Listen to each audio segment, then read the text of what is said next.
There's a verdict in the sexual assault trial of Canadian musician Jacob Hoggard. He's now convicted of 1 count of sexual assault causing bodily harm.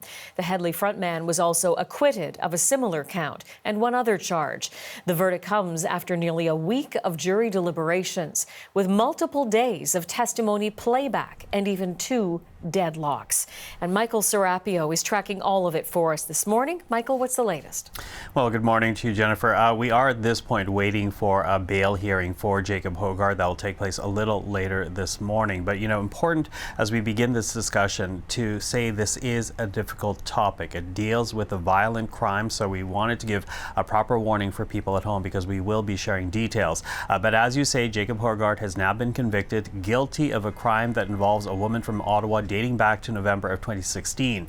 The official charge for which Hoggard is now convicted is sexual assault causing bodily harm. And while Hoggard claimed that what took place was consensual, the court did hear from the complainant, who recounted a story of being raped, at one point dragged by her legs on the floor, and being choked so hard she feared for her life. A guilty verdict on that count, but Hoggard was acquitted of 2 other charges, both involving one fan who was under the age of 16 at the time. The jury, made up of 10 men and 2 women, spending 6 days deliberating. It declared itself deadlocked on some counts twice during the process, but they did push through at the insistence of the presiding judge. The last couple of days spent really reviewing testimony and seeking clarity on legal issues like consent.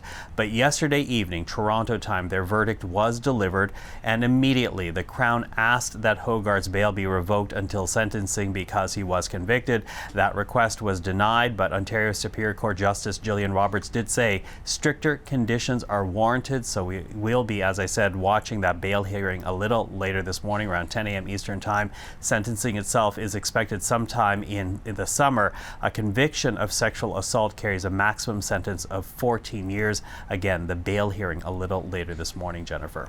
So we'll watch for what comes out of that. And Michael, Jacob Hoggard's legal troubles are not yet over, are they? No, not at all. As we reported last week, another woman has stepped forward. She too is alleging that she was raped in another incident dating back to 2016.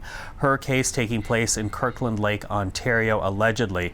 Hoggard is again charged with another count of sexual assault causing bodily harm. This is a separate case and was not considered in the verdict rendered yesterday. In fact, the new charge was only made public last Tuesday after the jury was already sequestered.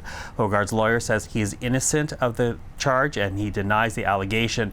He is expected to make a court appearance on this new charge in August. Jennifer. Michael, thank you. You're welcome.